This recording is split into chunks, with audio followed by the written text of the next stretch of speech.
I wonder if anybody has ever called Honeygun honey gun. Probably. Like People say some weird shit. So you probably. should. Like if nobody's called her that yet, I'm calling her that. There you go. Maybe she sells honey as a secret item. Or maybe this I'll hammer. buy it at a high price. Jesus fucking Christ. God damn it. I should have said it. I'm sorry. Oh my God. I had to. Well, now we have an intro for the video.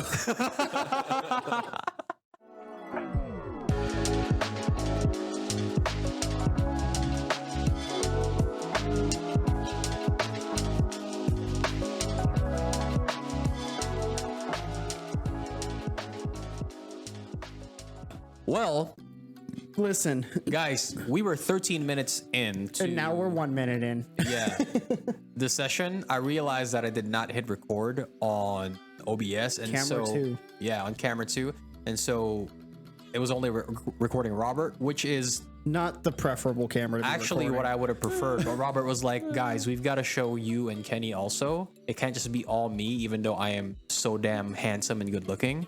That is true. Listen, That is true. those of you watching have eyes, and you know that's not true. You audio listeners, it's totally true. He was very There considerate. are 3 people here, and 3 of them are handsome. And But English.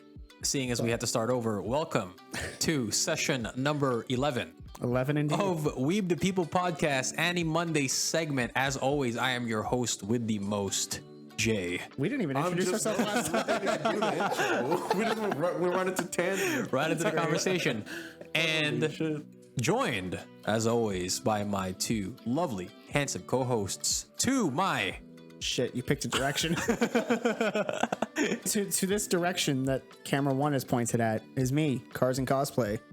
Or just Cars or Rob or whatever the fuck. the most handsome member of the panel, I might add. That's a man right there. Hold on, hold on. These motherfuckers is wild. You drink that, sir. Oh, I'll drink it. Today I'm drinking Monkey Shoulder, much like I was in session 9. Are you gonna sponsor us? Like, Right? He's I giving need it his more. all. Feed me whiskey. Okay? That was the thing in that session. Feed me whiskey. I've got a funnel. But yeah, across from me, right over yonder, is Kenny B. Hi guys. We're going to be talking about what we tried to talk about last session, but we absolutely had no time, because if you guys watched session number 10 already, we talked about mentors, and me, Kenny, and Cars had a lot to talk about, and we actually had to cut it short. And I have so to edit so much from that video. I was watching some of the footage that Cars was editing earlier, and my goodness, It was almost 2 hours of content. But y'all ain't getting a 2-hour podcast because I ain't got the time to edit a 2-hour podcast. yeah. The storm outside is It's not on the terrifying. mic, so it's fine. Don't worry about it. You're saying that the audience has no context. Yeah, it's really stormy out here in usually sunny Arizona. I mean, it's not usually unless sunny, this storm is producing more motorcycles. I was about to say, it kind of sounds like motorcycles racing. The way the wind is blowing, it's kind of funny. Yeah, but so we tried to talk about Spy Family, did not get to talk about Spy Family, and so we're gonna try again this session. Yeah, for the most part, and then we'll have maybe another topic. Maybe. We'll just talk about whatever the fuck we want. Well, you know what? So originally, what I wanted to talk about this episode, it tied in with the mentorship, right? And I had a little subtitle here for our episode, and because in this episode of Spy Family, we finally get introduced to Yuri, right? Yeah. And then Yuri, which we've been speculating on for several episodes now. And as it turns out, a lot of our original assumptions about Yuri were Dead indeed on. correct. And this episode, Which is him great. It and means they Loid, wrote it and built it up really well. It's a build that here's what he's going to be. Here's what you think. And then they come out with him and you're like, and you're like, oh shit. You could almost mistake them for twins of how They're Yeah, the way they act. yeah, the way they act, Yeah, their their Yuri and Yuri, personalities. yeah, Yuri, yeah. they're very complimentary They're both to very each other. aloof and awkward in certain circumstances, but then they switch modes and they're both locked into like homicide mode. Yeah. Yeah, but so Yuri finally gets introduced to the audience, and he gets introduced to Loid, and we finally get to see them interact So it's like the husband now meeting the brother-in-law. And both of them are analyzing the other, they're suspecting right the off the other. bat, they suspect. They're trying to trip the other up, like right, both of them. You see them narrow their eyes, like in that cutscene when they first open the door, and you're just like, oh shit, it's on. Yeah. And what I wanted to zone in this episode is it had something to do with the mentorship aspect that we talked about last episode. And this one more specifically, I wanted to talk about the mentorship that brothers and fathers had. Familial mentorship. Exactly. As role models to the sisters and the daughters of the family. Yeah, because Yuri and Yuri definitely had a mentorship relationship. And I think you touched on that a little bit in the last session, actually. Yes, that we never got to Yeah, because we were referring to we were talking about the positive reinforcement that Yuri provided for Yuri. Yes, precisely. And so... Well, we see how that turned out. Yeah. Things went a little awry. It turned out good. This shit's all fucked up.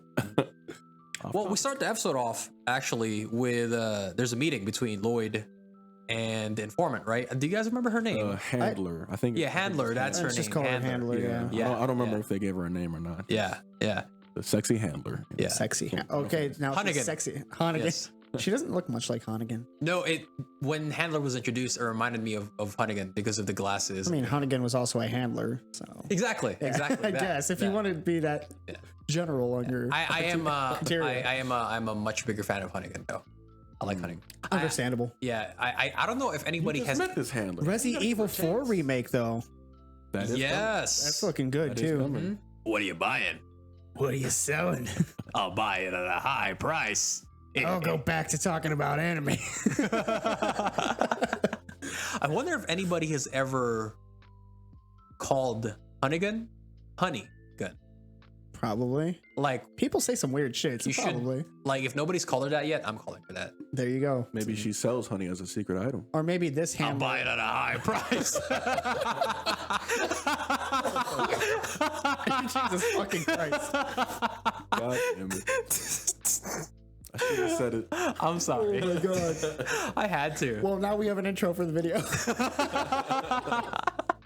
Oh my god. Oh, but I'm excited for it. Definitely might be the game that finally makes me pull the trigger in buying a PS5.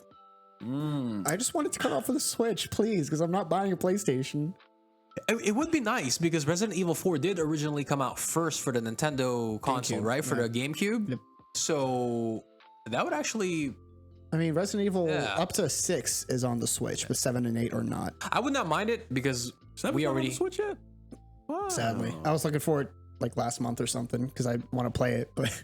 Oh. Yeah, I wouldn't mind it at all. I already have a Switch, so... Yeah, that's what I'm saying. That would be fantastic if I didn't have to drop... Is it still 400, $500 500 for a probably? console, for a standard console? That's retail price, $500. Retail. But And you're not I don't gonna- think, I was going to say, I don't think not they're even gonna find available one for retail. retail right now. So Yeah. you're going to be paying like an extra 100 or 200 out of pocket. Circling back, so opening scene of episode number 8, Spy Family, right? So he's meeting with a Handler. Yeah, Lloyd's meeting with Handler, and Handler gives him some not so good news. Handler's like, "Yo, You're not as good at lying anymore. yeah, Yeah, you could see the frustration on Lloyd's face. yeah." I pulled up a screenshot. That's actually the first He is. screenshot I have here. Look at this. He's got like bags. He is stressing, man. He's got bags under his eyes. See, the screen is behind me, so I couldn't see it. I just remembered off the top of my head. Yeah, because so Handler tells him, "Hey, so we think Stella's gonna get those." Anya's gonna get those Oh yeah. Stellas. Anya's gonna get those Stellas in a few weeks. Now I'm just thinking of fucking Streetcar named Desire. Oh damn. Yeah. Yo. Yeah. That's a classic. It is a classic. And it's also, Streetcar is also like one of my favorite songs from Funeral for a Friend. That's a Goodness, fucking banger. That is such a throwback. I saw to play Streetcar named Desire in That's some shit. in back high in school. middle school type days, yeah. Who was it? Was Stella? It was it Blanche? It was old Marlon or young Marlon Brando. Yeah. But I don't remember the character names. I don't remember. I'm amazed I remembered that much. Yeah, it was like Blanche Dubois. Was it Blanche? Oh God, please don't quote me on that. So now that we've gone off on the 15th tangent in 12 minutes. Well, you brought up something cool. I could just a not cool comment. guy. I could not comment on it. Oh man. I couldn't not comment on it. Like Streetcar Named Desire is kind of It was a pretty cool show. I liked it. It's a pretty cool. I'm play. sure it has some influence on some anime. I mean, a lot of the anime and manga writers take influence from older literature and stuff. So Yeah. I'm sure it's in there somewhere. It's Okay, totally- circling back. This is gonna be in a lot of circles. Don't get dizzy, kids.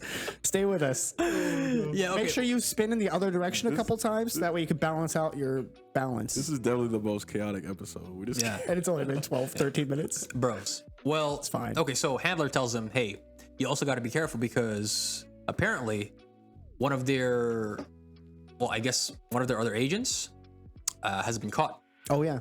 All right, a few of them have been getting caught. Yeah. And this is So- what ties in the counter police. This was gives the viewer that foresight to what comes next.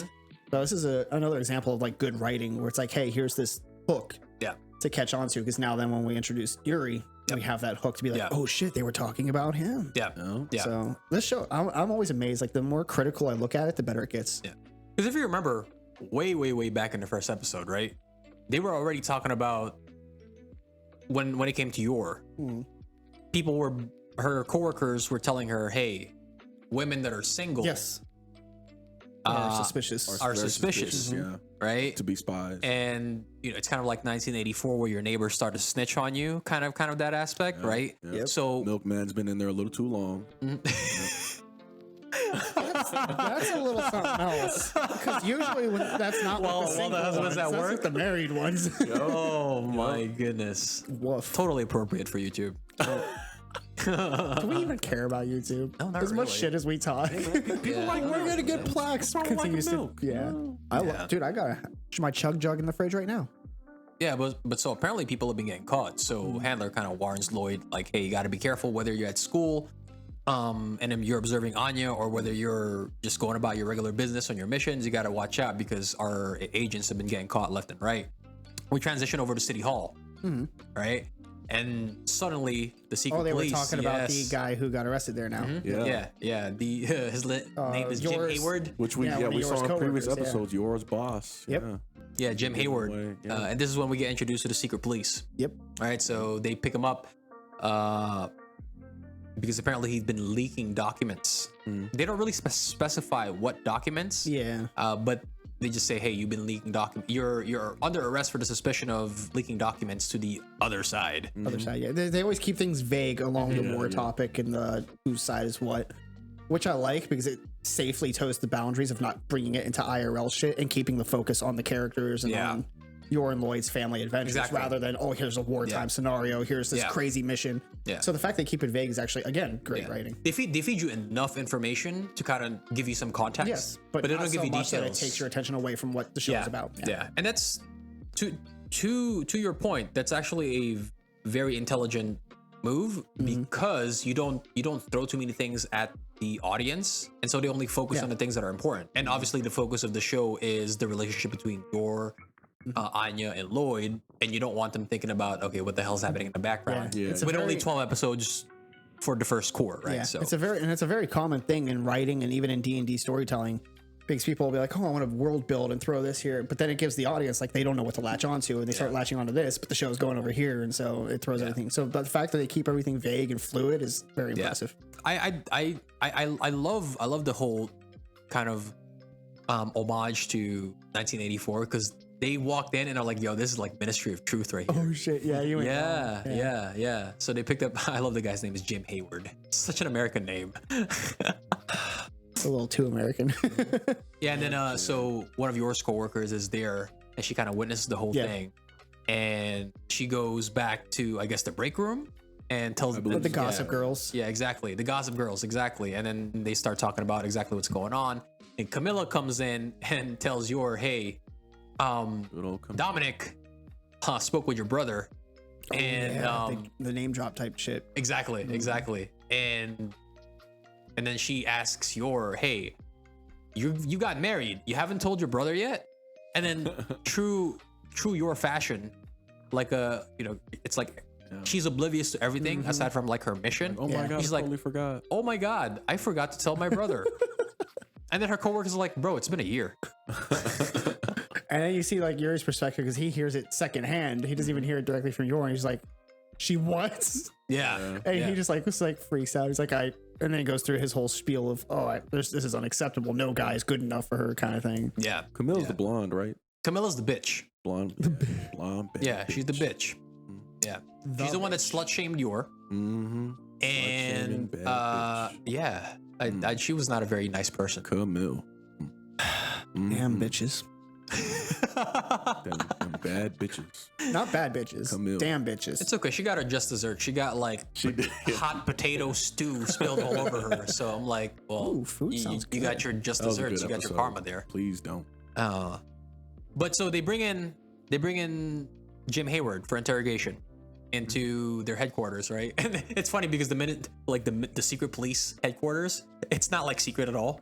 It's like a public office. Well, hey, you hide things where they're least likely Hiding in plain sight. yeah. Because when it comes to high-end cars, it's very common for very expensive, like $1 million plus cars to be hidden just in normal warehouses and storage units right next to somebody keeping their sofa for the winter or something. You see, I Because understand you your never point. think like, oh, it's just a normal spot. People look for high-end locations for high-end things. So when you just put it right in the open, they're like, oh, it's just another office. Don't worry about it. So Well, you say that, sense. but I'm fairly sure they had a sign that says secret police on the building. did it say secret police or did it say something else? Because the secret police are part of like the counter. Yeah, I don't know if it was like the subtitle that I was reading. Yeah, I'm guessing. It might. I think it was the subtitle. Yeah. Yeah. I'm gonna have to look back, but That because shit was hilarious. I was like, did they do this on purpose, bro? It's like secret would be police, funny. but the headquarters is not secret. And they got secret police labeled in like the front door. That would be funny. I wouldn't doubt it at this point just because of the I don't know, chaos maybe of it's the just show. like maybe it's just a well-known thing, you know. Yeah. It's just, or like I mean, it's one of those things that's It's supposed to be ironic. well, I think in the context of the show, it's one of those things where people know about it, but they don't know about it. Because it's like we know the government has this shit, but it's not public. Yeah. kind of thing. Yeah. It's one of those things that CIA. Well, the CIA is public. It's the branches because the secret police is part of another district, so it's kind of like a branch of the CIA. Yeah. that handles whatever. Yeah. kind of have like if you conduct a black ops operation, you know that countries, even including countries the United do States, black are ops. doing Yeah. it.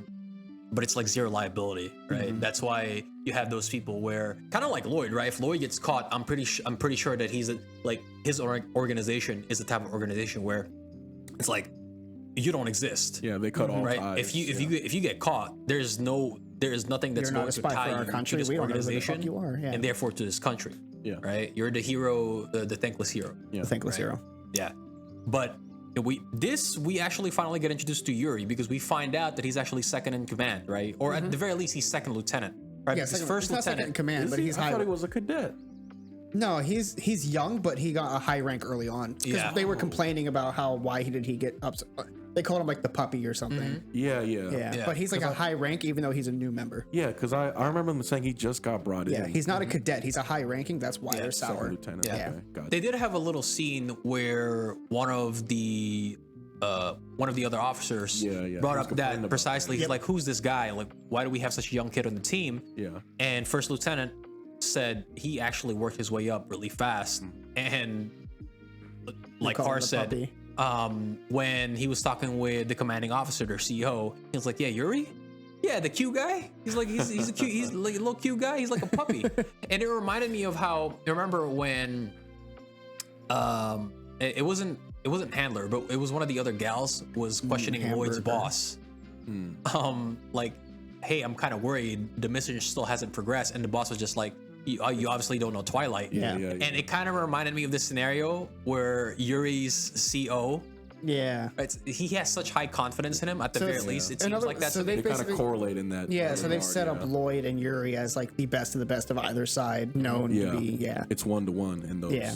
Yeah. fields. Yeah, because cool. Yeah, first very lieutenant was saying, don't let his demeanor and his age fool you. Yeah, because outward he's polite, friendly, adorable, and he's just like, oh yeah. And then as soon as we saw him in the interrogation room, started off all polite and kind, like he was doing the nice cop gig, and then immediately he was like, oh, what if we just cut off a finger? Fuck it. It was like, hold up. Yeah, exactly. You see the complete demeanor shift, right? Yeah, it was like an instant shift, Yeah. and you're like, oh shit, Pulls out this the is not dirt. a good guy. Because at first you're like, oh, he's a nice guy, he's just on the bad guy, and then you're like, nope, Yeah. Nope, he's got fuck shit. Nope. Oh shit. You know what was one of the standout scenes for me, or I guess one of the standout things for me during that conversation that he was having with Jim, when he was interrogating Jim, he was asking him, basically, he was trying to extract information. Why did you do this? Yeah. Right. And then Hayward's like, well, I was just doing it to fool around with girls. Yeah. And he said, you're a man too. You should understand. I'm not a political spy. I was just doing it to get some extra money because I wanted to fool around with girls, right? And Yuri inquires, hey, aren't you married? He's like, you're a man too, but you would understand. So Hayward's playing it like, hey, he's trying to kind of build that rapport with Yuri, like, hey, you're a guy too. I'm sure you also like want to fool around with girls, even though you're in a relationship, right? Yes. Like you're a young man, but you're also a man too. Big mistake. Oh yeah. Because Yuri gets extremely pissed off at him, right? He's got that family value. Yeah. Exactly. Oh, Much like his sister. Yeah, there you go. Endo-san, right? Kind of putting in the family values there. I'm a family man, motherfucker. You got a wife, don't fuck around.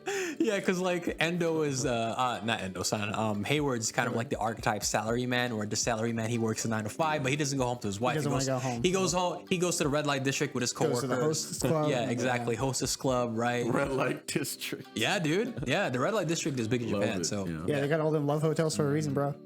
yeah. Have you ever seen the love hotels in Japan?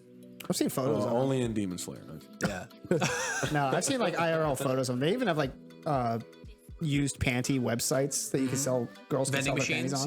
on. Yeah. They actually had to make laws for it because Yep. they had to make it where you have to actually assign and prove, yo, these are Yeah. assigned to this person. Because before it was just kind of loosey goosey, and then they're like, oh no, we need to put laws. So there's actually laws govening panty sales in Japan. So if you guys don't know, Japan's weird. Japan's weird. Japan on the Some of that surface, Japan's weird. like Japan on the surface is a very conservative nation as a whole, right? But They're that very creates like, a very repressed culture. yeah, they're like, we conserve our culture, and they're actually very anti-immigrant, right? They don't like a lot of immigrants coming into their countries. It's a very homogenous country. It's a very homogenous country, right? Because again, it kind of goes in line with their trying to preserve their culture. But like Cars was mentioning, an inherently conservative country, their vices are going to come out in other ways, right? Yeah. And I'm sure a lot of you guys have noticed Because you've watched hentai. because you fucking degenerates have watched hentai, which I'm also degenerate, so I'm not trying to insult Oh yeah, you. we ain't judging you. We're with you. I'm just observing. Yeah. But it comes out in a lot of their media, right? Their anime.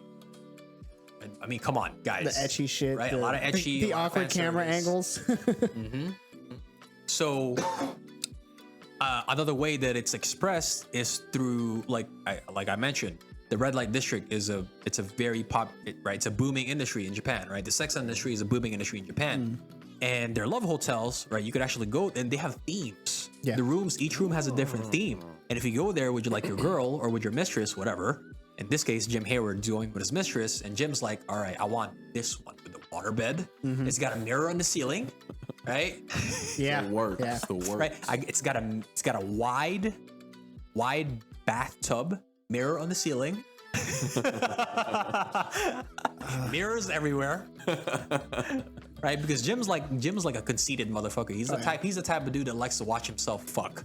I'm just envisioning the scene in American Psycho. Just Yeah, Christian Bale. looking at the mirror. That's a good CEO. Dude, I love American Psycho. I'm the Yeah. I guess, what do they call people like me? The fucking typical incel bullshit. Stupid. Watching American Psycho. And I dropped a chainsaw on a girl. Dude, that scene was, oh shit. Yeah. Probably his best performance. And then the ending, and It's you're up like, there. oh shit, was he imagining the whole thing? Yeah. The whole time? Because he leaves the phone call. He's like, oh, that was a great prank, man. And they're like, oh, but I killed him. He's like, no, he was just on didn't. vacation. What are He's you back talking now. about? What are you talking about? Murders. Yeah. Nobody was. There's no police reports and nothing. And Yeah. you're like, you just get mind fucked. Like, what the Yeah, hell, like, Christian I Bale? killed Paul Allen with an axe. No, Yeah. he was just on Like, it's his vacation. fault. Like, Yeah. what the fuck, Christian Bale? You go to his house. That shit was good. Circle back, damn it! Listen, What are we doing? tangents. Stop We're gonna have to it! change our. Stop it. We're gonna have to Get change some our help. podcast. That title. Patreon is getting full of tangents, man. Oh my goodness! Listen, let's stop going and circling back. Let's like square back. Yeah. Change up the shape. Triangle back. Triangle back. Sphere It's back. sharp. Don't worry about it. Sphere. This is some 3D bullshit. Oh. But the reason why I brought up the whole red light district thing and the salary man with his mistress is because Jim Hayward is the archetype for it, right? Yeah. And he thinks that saying that to Yuri will allow him to build rapport with him. Yeah, he And thinks that therefore excuse kind of is worm going his to way work, out. Yeah. But as we find out, Yuri is portrayed as somebody who's overprotective of his sister, Yeah. right? To the Those point family where values. and even Yor's coworkers, right? When your son was talking about them with Yuri, because one of her coworkers is like, "Hey, is your brother cute?" And she shows him a picture, and Yuri's a very handsome young man, right? He shares the facial aesthetics of Yor, right? I like Loid better. Oh yeah, of course we're biased because Loid, right? Big Daddy. But Daddy. Daddy. That's gonna be the fucking subtitle of this podcast. Session 11, Big Daddy. Big Daddy Lloyd. Big Daddy Lloyd. Daddy Loid. I bumped the camera again. I can't see it, so I don't know. It's probably fine. Probably fine. Yeah, but Yuri is overprotective to the point where a lot of his coworkers and even your son's coworkers thinks that he's like a syscon, Yeah. right? So it doesn't go well for Jim because as soon as he mentioned that, Yuri gets pissed off and he actually and then Because he knows that they work in the same building in the first place. Yeah. So it's like, if I was to put myself in Yuri's shoes, I'm like, oh, you're the kind of scumbag that works with my sister, and This is the kind of man you are. These are your morals and ideals. and Yuri obviously thinks the world of Yor, right? Absolutely, he thinks that yeah. she's his purpose beautiful for and living. intelligent. Yeah. She's like, well, if you're trying to fool around with younger girls and you're around my sister, Yeah, he thinks it could happen. You're a threat to my sister. you're gonna try to make. and you know what I might- do to threats? And then we find out pretty quickly. Yeah, like his face into the ashtray. Yeah. Like you just see like the facial demeanor of Yuri shift so harshly, and it's just like does he physically? murderized. Does he? Yes. Get physical with Yeah, the- Yeah, face into the ashtray. Oh. Yeah, Because he threatens more violent things, but that like it explicitly Yeah, I know. shows. Yeah, I know he does like the finger thread. and Yeah, he- but that part he uses the explicitly photos. they explicitly show him do that part. Okay. Yeah. yeah. And I think Jim Hayward, Had his oh shit like moment revealing his infidelity to his wife, was the trigger. was the trigger to Yuri, because Yuri obviously places a lot on family values, right? Yeah. Because of what we'll talk about later, but what him and Yoro-san went through when they were kids, and so that really pissed him off. And yeah, face to the ashtray. It's a good move. Yeah, Not bad. yeah, and so we finally transition into. Well, even before we transition, there was another part in that interrogation I found Go ahead, interesting. And that's where Yuri withheld evidence from his superiors Yeah, and then displayed it there on the spot. Like, oh, by the way, I have these fucking pictures of you. Yeah. The superior's like, wait, what? Why didn't you tell me about these?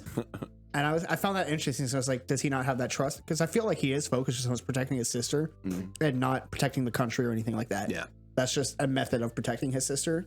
So I kind of wonder, I feel like that's a bit of foreshadowing leading to Yuri's not going to be the bad guy in the end, where they can kind of move him over, because they shows like, hey, he's not entirely on board with him. He doesn't just give them everything. Yeah. He's hiding stuff even from his own side. That's actually a good point. His loyalty is to his sister, Yes.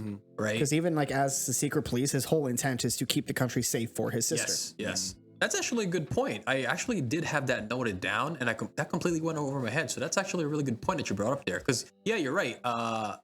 Yuri is within the secret police precisely to keep the country safe for his sister, not for the country. So his motivations are like, his loyalties aren't to anybody but to Orson. Yes. Yeah, Yeah. 100%. Which is what makes the following transitioning scene very interesting. Even better. Yeah. So we transition to back at the Forger residence, right? And Anya's watching. It's funny because Anya's watching the episode of Bondman, and then he's being tortured. There's like Bondman, and there's a she's little bit of like, "I'll never bondage in give there. up." Yeah, I was okay. like, oh, great tie-in. Yeah, it's clever.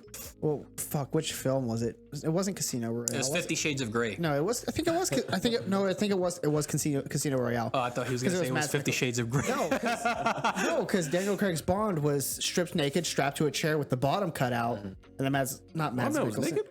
Yeah, not Bond Man, Bond. Whose Bond Man is based Well, on. yeah, Bond wasn't. Yeah, so I'm saying like even the real James I thought Bond that was shit in a bondage Bond Man. situation where his balls were crushed. Yo. So then you switch back to this Bond Man bondage. Yeah. Well, that context. there. Bondman did have his shirt, like he was getting whipped. So it's like Yeah, the whole, yeah. there's a little BDSM I thing just, there. It's you know. like, hey, Anya, you're too young for this. What are you doing, man? Like, what's going on? Bro, let's be real here. Kids watch a lot of shit they're too young for Yeah. these days because parents have no oversight. They're just like, go away. I don't care. You know what was cool about that scene? So in the beginning of the episode, right? Anya, they're doing fractions in class, and Anya completely fucks up the answer. Yeah. Right? But with confidence. She did it with confidence. Yeah. Raised her hand, had the answer, shouted out with a smile, and that's smart. wrong. Confidently brings home a 0 to Loid. Poor little Anya. Yeah, but what I thought was super cool, during that scene, Anya asked Loid, "Hey, Dad, do you remember how many bullets are in Bondman's pistol?" Oh yeah. Yeah, she And then gets she down to a did T. how many was how many were remaining in the pistol, and then she gave the fraction of it. So as long as that's that context of Bomb Man's gun and bullets, she can do Yes. fractions. Yeah, you could see that Lloyd's starting to make that connection too. Yes. Where he's starting to see like, He's like, okay, oh, maybe she gets this it is through how- the show. Yeah. Yeah, that's exactly what happens, Yes. right? He says Bondman has 8 bullets in his, so his pistol holds 8 bullets. Yeah. Anya thinks, oh, there's only 2 left. So he's got 2/8 of his bullets left. And light bulb moment for Loid, right? Yeah. Lloyd was like, The dad figured it out. Exactly. Big Daddy figured Yeah. it out. Yeah. Because By I'm the way, sure. I know we mentioned this in session 9. We were talking about parenting a lot.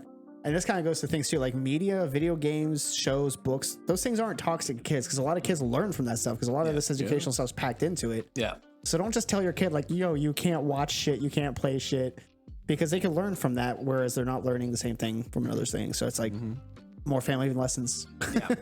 Yeah, exactly. Because I think that's a very effective way. And, you know, as intelligent and as, he's, Easier way to keep kids' attention yes. than school. Like, oh, Yeah. here's a chalkboard. You're supposed to sit there and pay attention quietly.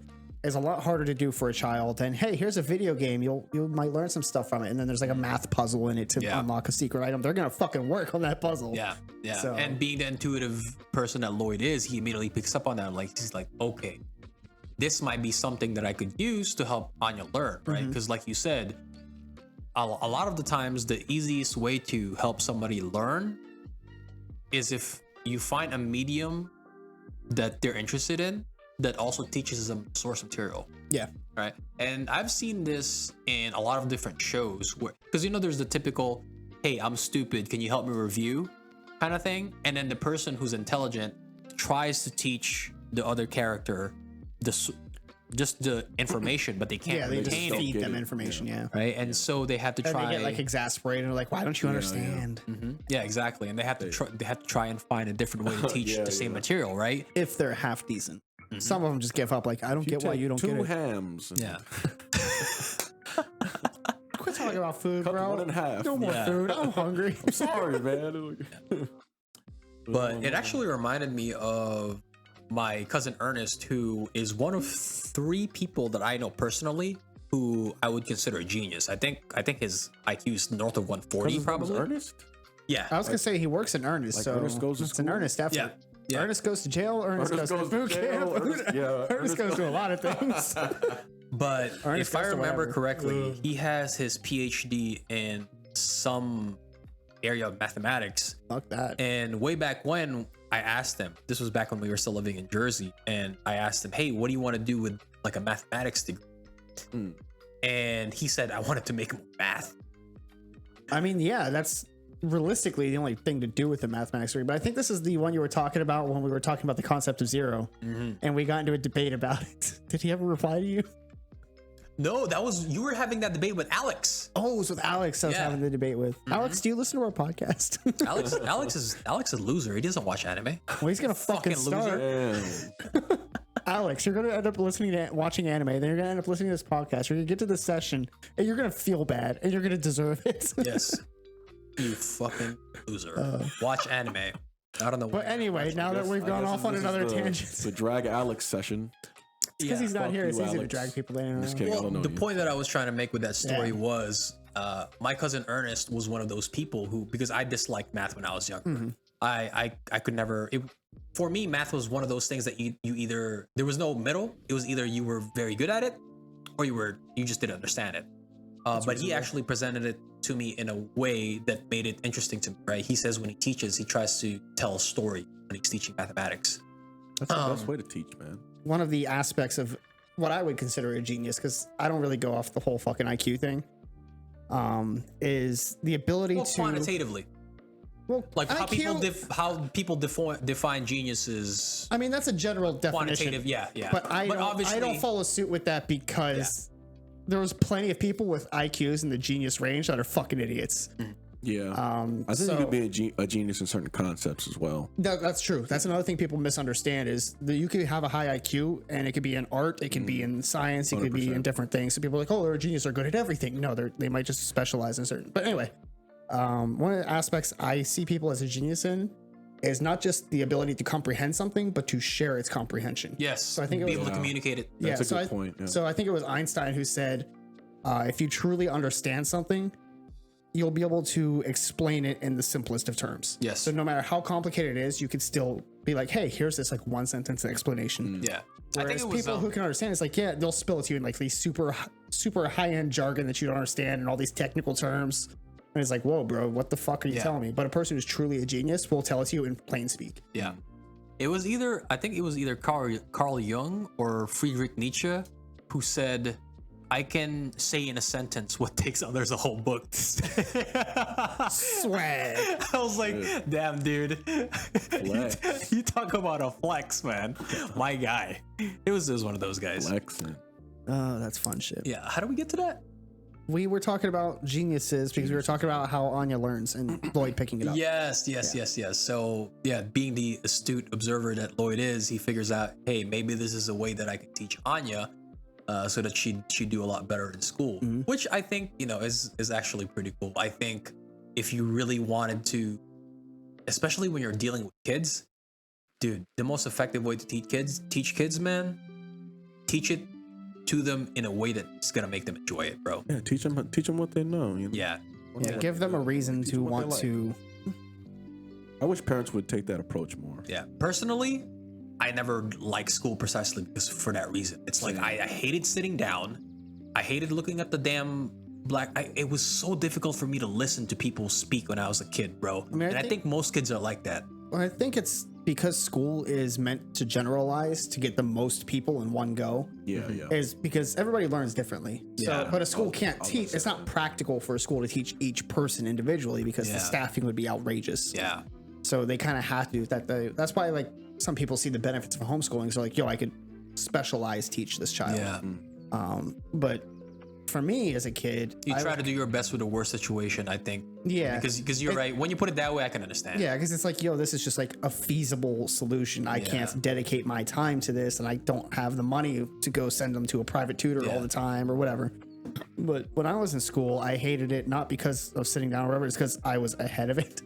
So I was like, I already know all this. Can we move on, please? And everybody's like, Yeah, school was a little tough for me. History was really the only thing that I was excelling in, just because like it was always interesting to hear about like a a story of a historical figure. Yeah, that's always cool because it's like a story you would read in a book, but real life. So it's like, yo, this is a story, but it really happened. Yeah, exactly. If you could tell me a story about like a famous mathematician, I'd probably get that easier than you telling me the sum up of pi equals x and shit like that. No, that's a really good point because one of my favorite comes to teachers math, and people don't want stories anymore. Stop with the story problems. Well, I mean, my cousin Ernest, like I said, he was very good at doing that. And when you talked about history, one of my favorite teachers in high school, his name was Mr. Malcolm. And he was a very charismatic teacher in that sense, where he would tell stories when he was telling history. And somebody who paid no attention to history class, when I was in his class, I paid attention, right? Because people love to hear stories. Yeah. And I think that's the most effective way to communicate, right? Yeah. I think like when it comes to just learning, I think letting kids be creative in the ways that they want is the best way for them to learn. That's true. Yeah. Because sometimes you might see a kid doing something, you're like, oh, stop that. But that might be their way of learning, and you're stopping it because you don't understand it. Yeah. And I've actually seen parents do that where they stop their kid from learning because it's not their way that they learned. So like, oh, stop that, do this way. And they're basically doing the same thing they complain about in schools. Is, oh, their teacher's teaching this, that's not how they learn. But then the parent tries to teach them their way, the way they learned, and they complain when the kid doesn't learn. It's like, let the kid learn the way they learn. Like, it's such a conundrum. It is a conundrum. It is a conundrum. I used to just write in art class, just because that was the creativity that I was attuned to mostly. Because I'm not really good at art. stick figures. I'm not is either, but if you I do can it enough, you can pretend to be. you can pretend to be, yeah. But I used to trace when I was young. I used to trace a lot when I was younger. Tracing's fun. Tracing's fun. I traced a little bit, and then I got tired of it because I was like, "This isn't my work." Yeah, I got unsteady hands though. Dude.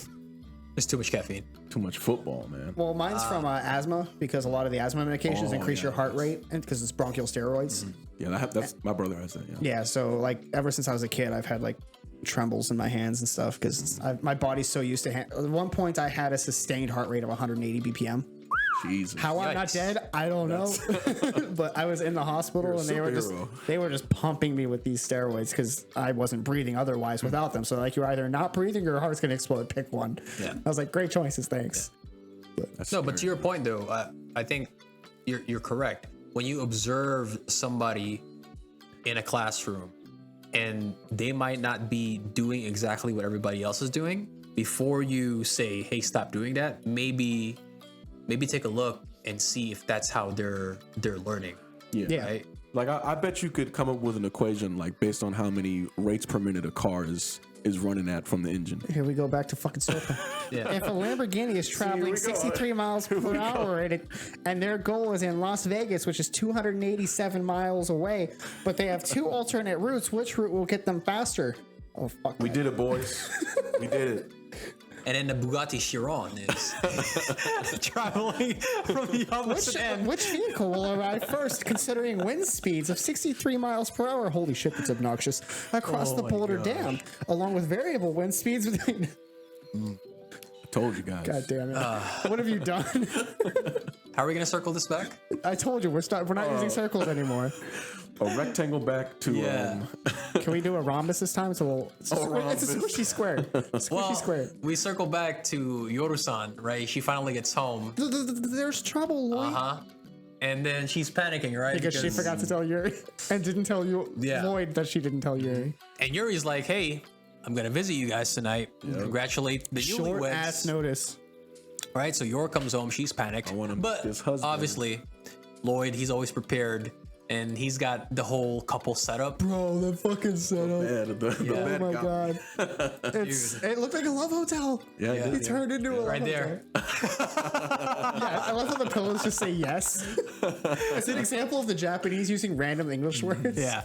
Dude, I love this scene because it's always so Loid and Anya, because obviously they both have very sparse experience in romance. And when they saw the bed, like they're both just blushing. They both got like uncomfortable, right? And then Anya obviously comes in with the mom and dad are flirting again.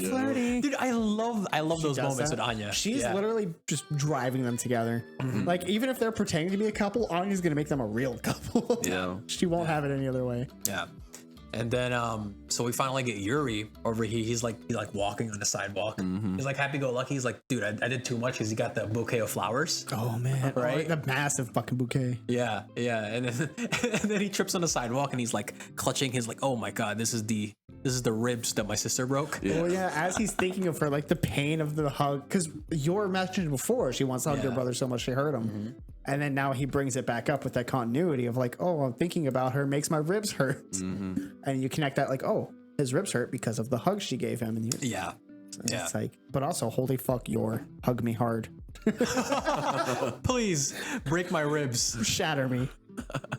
Oh, goodness. Yo, if she could do that with a hug, what could she do with her thighs? Yeah. Kill you. Hell yeah. That's what I want. Exactly. You know, Death by Snoo. Oh man. Hello, Futurama. How many tangents can we go on in one episode? I think that was one of the first Futurama episodes, the Death by Snoo. That wasn't one of the first episodes. It was a long time ago, but Futurama has a lot of episodes. Because that's when Fry got caught by the Amazonians, right? Yes, was that on a different planet? Yeah, on a different planet. So it wasn't the Amazonians; it was like a version of the Amazonians.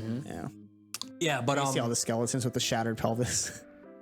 But so when Yuri finally gets to the Forger residence, right? It's like there's an internal battle of the minds. Yeah, right off the bat, he does not approve of Loid. Right? Because by default, they both zone in on each other, right? He's like, Lloyd's thinking I'm gonna find out if this guy is gonna blow our mission. Yeah. And then Yuri's thinking, I'm gonna find out if this man is just trying to fool my sister. Yeah. Which he says that at first, and then he stops himself and goes, no, of course he is. Nobody's good enough for my sister. So he immediately sets that precedent, which is hilarious because through this series, like he's just refusing everything. He doesn't want to eat Loid's cookie. He doesn't want to do anything. But every time he does, he's like, "Fuck, this is actually good. Shit, he's actually handsome. Yeah, exactly. Like, he's like handsome. He's trying to deny and he cooks well, and he's polite, and he's a good conversationalist. But he's trying to deny everything and he's every step tall. of the way. He's got a nice smile. He smells nice. Yuri has he's very Yuri has fallen in love with Loid.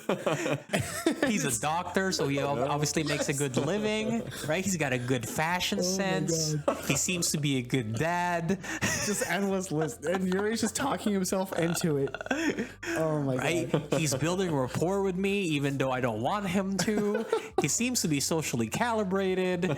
Like he cares for my sister. Exactly. The thing that he most does not want to admit, and he still slips up and goes, "Shit, he actually does seem to care about her." And it's like, so this whole scene's great. This is probably what gave me the idea for this episode. Yuri is portrayed as someone who is extremely overprotective to the point where people think that he's a siscon. Yes. Right. But I think they do that purposefully because Yuri is, I would say he's a good representation of the archetype overprotective father and brother. Yeah. Right. Yeah. Because they didn't have that position by default. So he kind of assumed that position, not so much early in life, but after in life, because everything his sister has done for him. He's kind of come back. He's like, oh, now that I'm an adult with abilities of my own, I'm now going to deliver on my behalf what she's done for me. I'm now going to do for her. Yes. So he now wants to fulfill that position of what a loving father or mother would have done. Exactly. Yeah, you got to remember, we as far as we know, they did not grow up with their parents. Yes. Yeah, and all the back scenes footage of Yuri covered in blood and Yuri and trying to cover for Yuri's school and books. Yeah. Because we saw Yuri early on had a thirst for knowledge and bugs and whatever. Yes. And even though Yuri didn't like bugs, she was like, she went and killed people to get a book on bugs for Yuri. Yeah. And then that positive reinforcement every time Yuri came back from school, like, oh, look at this great. She would just praise him, oh, just good job, lay on the Yuri. praise. Yeah. And that was actually a really good point, right? Because circling back to what we were talking about earlier, when you're observed kind of Yuri's aptitude for learning, she encouraged that. Yes. Right? She fed into and she it. rewarded him. And it created a positive feedback, right? Like, oh, I'm getting praise from my sister who I admire. And so it's going to make me want to learn more, right? And seek out more knowledge. Get praise for this. I should do it more. Yeah. And that's what I really liked about this episode is that Yuri kind of represents this overprotective, overbearing archetype, like male archetype within the family. Yeah. I think it's superficially. Superficially. Right? But I think that's appropriate. I was having this conversation by default. Yeah. But what it reminded me of is there's a lot of, especially, I could speak in my culture, right? In Asian culture, Filipino culture, and specifically, the fathers and brothers, the men in the family are usually very conservative, especially when it comes to dating, when their sisters or their daughters start dating, right?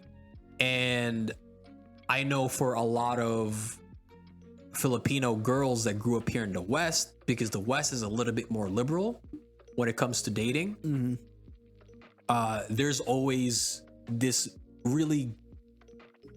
a lot of friction that occurs between the daughters and the fathers and the brothers and the sisters. Makes that family dynamic that's developed in the culture, right? Especially, for example, for me and my dad, because me and my dad are immigrants, right? And both of us grew up in the Philippines. That culture is still alive and well in us. And so whenever my sisters would bring home guys, my dad would always, he would analyze them very harshly. That protective instinct turns on. And so there was always a lot of friction between my sister and my father, both my sisters and my father, because he's like that overbearing, overprotective archetype, kind of like how Yuri is being here. Right? I didn't become like that until later on in life, until I started dating, and then I realized exactly how guys think, right? Yo, listen, don't trust guys. They're fucking fuck guys. I mean, don't fuck guys because they'll fuck you. So don't get fucked by guys. We always give some kind of advice every episode now. Yeah, but that's exactly Not legal advice. Yeah, like Yuri is a very good proxy for Asian dads, right? Because that's exactly how they are. Whenever the daughter brings I mean, home, it's very common in the West with the overly macho dads as well. It's a different perspective on it, but the same end goal of, yo, no guy can be with my daughter kind of thing. yeah. I know, like, yo, if a guy shows up to my door, I'm going to get the shotgun and Shoot him. Yeah. teach him to leave. Yeah. Yeah. But I think in the West, Like I said, it's a different perspective. yeah, it's definitely not as strong as it was. No, because it is limited to, like, for example, like around Yeah. West Virginia and stuff. But like out here, I almost never hear people say that kind of thing. Well, certainly a few decades ago, I think it was a lot more like that. But now, because the West has a lot more liberal views towards sex, it's not the case anymore. At least from my observation. I would agree with that. Yeah, I was gonna say that we're a lot more liberal these days. So. Yeah. I mean, it kind of goes in curves here because even like the 70s was hyper liberal. Yeah. And then it kind of dipped back down into more, and like the 80s was still kind of liberal. And in the 90s, it got a little more conservative. And then now it's coming back in the 2000s more liberal. So there was like kind of a weird trend. Yeah. But I think that's just based on society's observations and going, wait. Because But would you guys agree? Would you guys agree that that kind of protective mechanism that used to exist within like the brothers and the fathers aren't as present anymore, right? Like brothers and fathers aren't as present. I do think it depends, but generally speaking, I would agree with you. Yeah. I mean, if we want to get all fucking scientific, some of you fucking biology majors might come in on this. It probably comes from evolution, whereas the females are the ones who reproduce for the species. Men don't create babies. So it's like protect the ones who create the babies, the progeny that follow the species. It's just like an inherent survival instinct. So that's probably a factor. Now it's become more of a societal factor than it is an inherent biological factor. So that's probably why it's becoming more liberal, because we're more conscious of it. We're just like, yo, we can just ignore that. Let's just do whatever the fuck we want, kind of thing. So that's just from a nerdy perspective. Yeah. Well, that's a thing, right? From a dating standpoint, I will admit that the liberalism of like the liberal view on sex here in the West has definitely benefited me in the dating marketplace, right? Because it's become a lot easier to sleep around. Yeah, That's true. Right? and sleeping around in general has become more and more societally acceptable too. Yeah. Benefited everybody. Because before it was like, how dare you sleep with more than one person? You're a slut.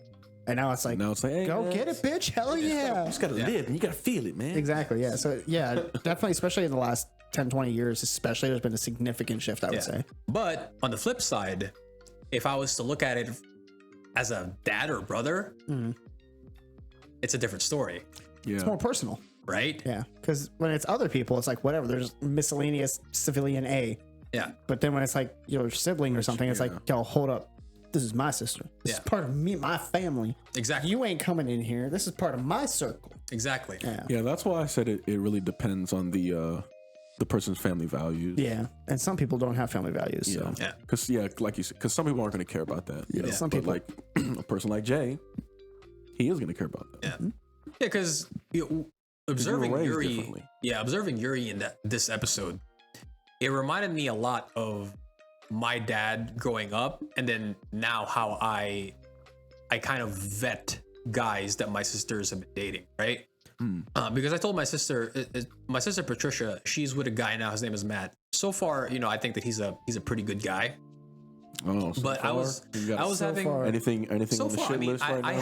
haven't had considerable interaction with him. Not like I've had with I haven't had a ton of interaction with Matt aside from the time I spent with him during our vacation, Just right? dox this fool. No, I mean he seems like a good guy, right? But what I was telling Patricia was that if you're serious about this guy, right, and he's serious about you, because for a lot of girls, what I've noticed is when they get attached to a person, a lot of it is emotional, right? We get attached. Men and women get attached to the other sex differently. For sure. Yes, 100%. Right? Women are a lot more emotional. Men are a little bit more like physical and logical with it, right? Yeah, So I was generally telling her, speaking, there's always exceptions, but generally speaking, I would agree with that. Yeah. yeah. And what I was telling her was like, look, I know that this guy's making you feel some type of way, right? But from what I understand, you guys and what he says, you're trying to pursue a future together, right? Yeah. When you think long term, it's a very different circumstance. Precisely. Yeah. It's like, I know you feel some type of way, but what I need you to do is analyze it like a guy would analyze it, right? A guy that's not just a simp. Yes. That is a clarification that needs to be made. Yeah, straight up. I was like, put your emotions to the side and say, all right, you see yourself, do you see a future with this guy, right? Does he have a plan? He says he has a plan. Cool. Is he making steps towards that plan, right? Because a lot of guys are a lot of talk, is it an actionable plan? but they're not taking any steps towards it, right? It's like delusions of grandeur. Like, yeah, one day I'm gonna have a Lamborghini in this house. It's like, already, what are you doing to get there? Yeah. So what's the starting point? Don't worry, man. I'll get there. So I'm gonna go viral on YouTube. That's some bullshit. Yeah. And I was telling her like, okay, he's moving towards it. Does he have a timeline, right? Are there objectionable metrics? Are there benchmarks and guidelines of, Precisely. Here's my 5-year goal. Here's my 10-year goal. Yes. So you can quantify. All right, here's where I want to be in 6 in 1 month, right? And you have to give him a time limit, right? Because I told her this straight up. You already have your master's and you're thinking about pursuing a doctorate, right? You're in an industry that it's you're high status, high career, right? The patterns that I see with men and women, their relationships here in the West, if you are a woman that is high status and you earn a lot, you are not going to tolerate a man who does not at the very least make as much or if not more than you, right? You might entertain him for a little while, but at a certain point, you usually realize like, yo, this is the wrong direction I'm heading. Exactly. In. I've seen that a lot, even with some of my friends, where it's like they're the breadwinner and they realize like, yo, this motherfucker ain't even trying to put up their end of the bargain. Yeah. They're just mooching off me. They're making whatever benefits they can off me. Yeah. And it's when you see that value in yourself that you can make those kind of ideas. But some people are blinded until it's too late. And they're like, yeah, I see this value in myself, but I didn't realize how little the other person cared about themselves until it was already affecting me negatively. It's gonna depend on whether or not that woman sees value in you. If you're a low value person, then you're gonna have a time limit. Yeah. Yes. If you're high value, then there's no time limit. And to be clear, because some of you are probably like, "Oh, money's not everything." You're right, but value isn't about money all the time. Value depends on your metrics and Exactly. There's what different you want. elements of value than just money. Yeah. Because growing as a person is value. It doesn't necessarily mean making more money. It means improving on yourself as a person, making your personality better. Be like, oh, yeah, I have these flaws where I have these anger issues or this, and improving on those. That's increasing your value. Yes. So when we say value, we don't just mean, oh, he makes 6 figures a year. It could be this ain't that shallow. Yeah, It could be anything. and that's a good point. Yeah. Because what I've noticed is, because there's a lot of guys who make a lot of money, but they can still get finessed by girls, right? And what I've They realized just go is that, simping, they give their money away because they don't have any substance. exactly. Yeah. And what I've realized is, women are not so attractive to the amount of money that you make, but your ability to generate. Yeah. Right. Yeah, because that's why you can make that money. That displays a degree of competence. Correct. Right. Because you could have a lot of money, you just inherited it. Maybe you won it on a lottery, right? But you're not Or maybe competent. you got lucky. Yeah, she's gonna think, oh, I could finesse this dude easy. Exactly. And you who see a would lot. blame her? You see a lot of guys that I mean, within come on, guys. Let's be honest here. The anime industry is full of dudes who get finessed by girls who dress up as your favorite waifu and you just give your money away to them, right? Hey, there's no Listen, shame I know in that. a lot of But you y'all getting finessed. I'm a simp too. I get it. Just think for a minute before you simp. Yeah. Think before you Think simp. before you simp. That's the quote of the day, guys. Think before you simp. God damn it. But I was trying to make this point with her that, hey, and she wanted to have children too, right? If she wants to With this eventually guy? have a family. No. Patricia, my sister. Just life goals. General life goals. Yeah. Okay. Yeah. So I told her like, hey, Hold on, slow down now. but I was trying, because she's getting a little bit older. I'm like, hey, you should know that if you plan to get married, and especially if you plan to have a family, right? There's a time clock, right? Because unfortunately, Biology's a thing. biology is a thing. Yeah, you right? basically asked her what values do you see in this guy? Right? And like, unfortunately for you, it's not like when you're a guy where you can just keep pumping out children Yeah. like Way ad too infinitum, long. right? Yeah. Right. There's a timeline for you, right? So if you're thinking about spending 2, 3, 4, 5 years with this guy, you need to be certain that he's heading in the direction that you want to go, right? Because if you're 5 years down along the line and then you realize this is not the dude that I want to be with, and you still want to have a family, you're gonna be in your 30s, bro. Clock's ticking. Right, clock is ticking. Yeah. And so I really have to have that conversation and that with her. creates the problem of you feel rushed to develop a relationship, which just puts you in a worse position. Yeah. So So it, kind of circling it back to the episode, that's what I see in Yuri. A lot of people think that he might be overbearing and overprotective, but as a brother, or in some of your guys' cases, as a dad, that's how you need to conduct yourself when your daughter or your sister brings home a guy that she wants to be with. Because unfortunately, the reality is women act off of emotions, and they might feel some type of way about this guy because he triggers some kind of emotional response out of her, right? But is this guy going to give, in Yuri's case, right? Is this guy going to be able to protect my sister, right? Because he's the protective role. I need to chime in on that one. Can he provide? Go ahead. Because that exact line comes up, and he's like, "Oh, I would protect her from all the spears falling into the sky, and if meteors came crashing down, I would protect her." Yeah. And Yuri stops and goes, "I could protect her from spears too, but meteors? Holy fuck! How does he can protect her from meteors?" And he just has that moment of, "It's beyond me." Yeah. And I loved that because, for one, it was to your point where it's like protecting is one of the things that he latched onto that. It's like, yo, this is an important cue.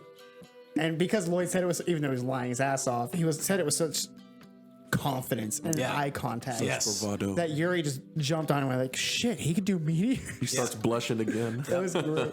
Right. But yeah, even connecting back to that, I would say there's a little bit of Yuri being a little overbearing because he's just like, that's all he has. But you know what it is, though? Yuri is the archetype, right? It's like they wanted to portray him as the type of person that the archetype is there's nothing past the archetype, right? And so it's like, I think purposefully they make him like that because they wanted the most extreme example. No, I agree. Yeah. I agree. He's intentionally like that just to be an extreme example. And it's very interesting the way they play it out. Holy shit. Yeah. Up until the point where he's like, well, then show me. Yeah. Oh, yeah. The way the episode ends. Yeah, he's like, well, you've got to show me that you guys are actually in a relationship. So and he's like, oh, I can show you my marriage certificate. Yeah. And he's like, no. And regrets immediately. Yuri immediately regrets his decision to be like, well, kiss. Yeah. She does that little noise. She does the, you know what's cool? And Loid is like, I've done this a million times for missions. It's nothing to me. Like, he just shuts. Yeah. He comes in like all smooth, like, and then. Are we gonna go into episode 9? Beginning of episode 9? We can. No. We'll leave that. We'll leave that for another time. No, but something in that scene that I really like is that even though Yor and Loid are so professional, they kind of portray that, like, the conservative nature of just Japanese people when it comes to like public displays of affection. Yeah, PDA they were all hesitant. They were hesitant. And they're married. They're married. Yes. Yeah. Yeah, because they were hesitant to introduce the aspect. They were hesitant to perform it, and they were hesitant to witness it. Yes. Everything was just like, I need to see this for proof, but I don't really want to. It's uncomfortable, but I have to. Yeah. But, going back to what I was saying earlier, like, Yuri is that type of guy, right? Well, are you going to be able to protect her? Like you said, right? Okay, check the box. Meteors, cool. Are you going to be able to provide for her? And then check the box for being a exactly, right? Because he's a doctor. Obviously, he makes significant income, right? Is he going to be a good husband and father? Obviously, he's got Anya. They haven't met yet. I think Anya will win over Yuri. I think Anya is going to win over Yuri. Over fucking Satan. Yeah. We'll see. Anya is a treasure, right? But then Yuri's gonna see how Anya interacts with Loid and how. Then that's a new thing. Is that Anya's got the telepathy? She's gonna. Yeah. But then Loid already caught on to him. That was another interesting thing. Yeah. Loid caught on like right away. Yes. Because it was one of those things where leading into it, I was expecting it to be like, oh, there's gonna be this tension for a while until they figure it out. Loid, like right off that, was like, oh, this is right out of the textbook. He's a fucking spy for secret intelligence. And I was like, damn, he figured it out right off the bat. Twilight is good, man. And you know what's so cool? I love how they worked that into that episode because it's a dinner episode, right? Yeah. And then like a good conversation, like a good guest. Yeah. When somebody invites you to their home, I have to bring a gift, right? So Yuri brings home the bottle of wine. Yeah.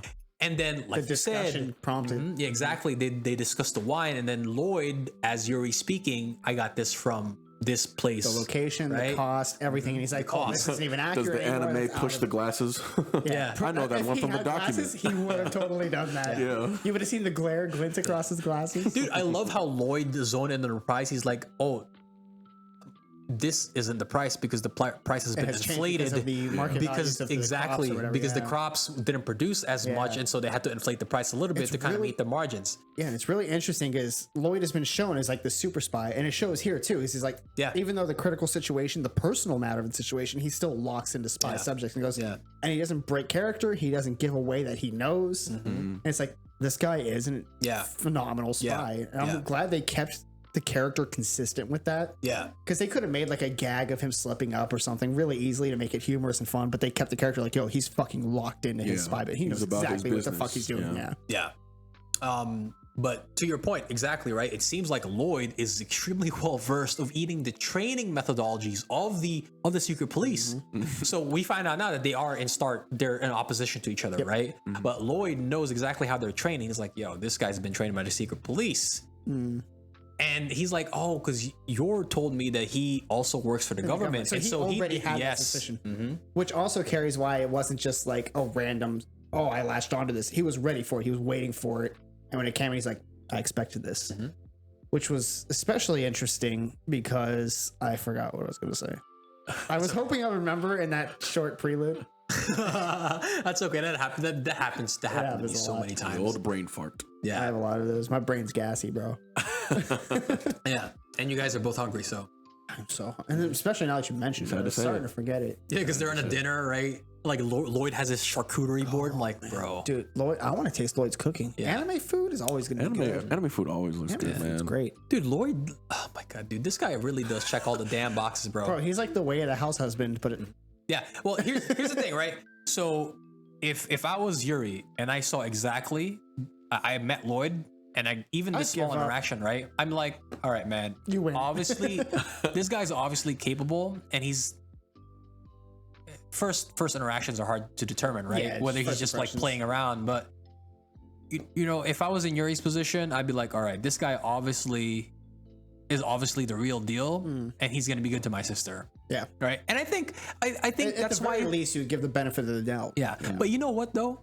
I think this is the reason why he's pushing back so hard, because he has this great admiration for Yuri, right? And he does not want to admit that Somebody could be on her level. exactly, right? He does not want to admit that somebody could be at Yuri's level. Because he idolizes her to a point that's unrealistic. Yeah. More or Yeah. less. But he wants to admit it, right? Because he doesn't want to insult his sister too, right? Yes. That his like Because it would be an insult to his sister. Like, she Yes, chose him. exactly. If I deny him, I deny her. precisely, So, yeah. and you think that That your sister is conundrum, not man. capable, but obviously that's not what you think about Yuri. You think that she's extremely capable. I didn't even really, until you said it, that didn't even cross my mind. That conundrum of, oh, I have to deny this guy. But if I deny him, I deny my sister. Yeah, I can't exactly. deny my sister, so I can't deny Yeah, him, but I have yeah. to deny. And that Yeah. back and forth. Yeah. In a sense, it would shatter the image that he's and you built up of see, Yuri. and you see Yuri get shattered Yeah. during this episode. He just shuts down and leaves. Yeah. And I like the fact that Loid goes, currently he's not a threat. I don't have to worry about him. Because it also resets the tension of, okay, now they don't have to bat heads the rest of the thing. We Yeah. can go back to the lighthearted, wholesome anime. Exactly. You know why? So again, good writing. You know why? Because Loid saw exactly how Yuri He was just as dumb as his sister. with alcohol. So he's like, Oh, yes. I don't have to worry about these siblings, bro. I just got to Yeah. get some alcohol in them, and, And they'll will give everything. Be good. Be And good. then- Yeah, they're they become both- oblivious. And they're like me, they're prone to alcohol, so they'll just be like, oh shit. Oh. Yeah. it just reminded me. There was a scene earlier in the episode where I think it showed Yuri-san getting pissed off, and then he had like the Sharingan eyes. It looked like the Rinnegan because it was the circles Yeah, and the purple. I was like, oh, it looks like the that's Rinnegan, funny. bro. Yeah. Anime references anime a lot at this point because it's become such a mainstream of global culture. Yeah. And I think it's fucking awesome. It's like But poetry, there's right? episode number 8 for you guys, session number 11. Yeah. We actually managed to get through the whole episode. Yeah. Yeah. We'll leave episode 9 as a surprise. Yeah. Because that was a fun intro to that episode. Because episode 8, I guess we may as well address the cliffhanger of episode 8, where Loid reached in for the kiss Yeah. that, Yuri requested. And Yor froze. And Loid, it was just business. He was like, yo, I've done this a million times. It's nothing to me, whatever. And he leans in and Yor's like, oh shit. And she had like a mixed bag of feelings. She was like fighting herself, and the episode cuts there. Yeah. And it's like, and you see, well, right before it cuts, you see Yuri's moment of regret for asking. Yeah. And it's like, oh shit. Yeah, he doesn't want to see this. You know what I would be interested to find out? If that would have been your son's first kiss. Ooh. I think it is. I think it is. That's why Would she it be? I feel like As an assassin, because she's gotten close to dudes for assassination. No, you know what? I feel like she wouldn't have followed through. Yeah, I don't think she would have before followed we through kiss, that there's much. the knife in the neck. Yeah. But at the very least, it seems like Yoru-san has been portrayed as a type of assassin who just kills. Yeah. She doesn't really go undercover. She just kills. Yeah. She just shows up and she's like, here's my target. They're dead. She's trying to do business. Here's my thorns in your jugular. Business, not pleasure. I mean, I get pleasure from seeing yours. Anyway, that's episode 8, session 11. So once again, thank you guys very much for joining us. We know that time is your most valuable asset, so we do very much appreciate that you spend a little bit of that with us. As always, you can find me at agent_JSCHROTH on Instagram. Cars, where can they find you, brother? You can find me on Instagram at cars_and_cosplay. You can also find me on my website, carsandcosplay.net. Kenny, where can they find you? You can also find him at feedmewhiskey.org. I mean, if I feel like paying for the domain, it's probably not even available. We'll get it for you. Bro. Pull some strings. Yo, we're going to do a fucking GoFundMe to buy the domain. Feed me whiskey. Now, before we start Togashi's GoFundMe, guys. Okay, we're gonna start 2 GoFundMes. One for Togashi so that he doesn't have to do the terrible live action. And the other for feedmewhiskey.org. What the fuck's that website even going to be? We'll figure it out. We'll figure it out. We'll figure it out in post. After we get the website, we'll figure it out. Waifus funneling whiskey down Cars. Bro, okay, Sabaton, we're gonna have to fucking do that. We're just gonna have to gather waifus to pour whiskey down. Yo, you're gonna be upside down keg stand. I'm gonna be in my Charizard Kigu. Yo, hell yes. Make it Anyway, happen. Kenny, where can they find you? You can find me dying of starvation soon in my room. And on Instagram at Sir Kennethy. That's Sir Kenethy. Yeah. It is Sir to you. Yeah.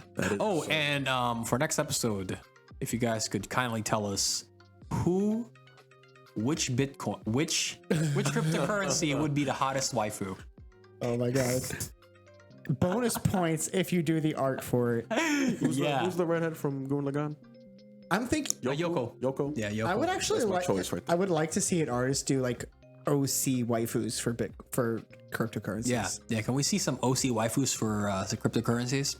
Hot. Let's just do the main. Let's do Ethereum. Let's do Bitcoin. And my request is do Hex, please. Let's throw like Solana in there, and what's the other? Let's throw Luna for shits and giggles. Oh no! It has to be in a grave though. Should be the zombie. Be a zombie and waifu. Dogecoin for the meme. Be a zombie waifu. Zombie waifu. Yeah. Anyway, thank you. Until next time, we'll see you guys. Take care. We out.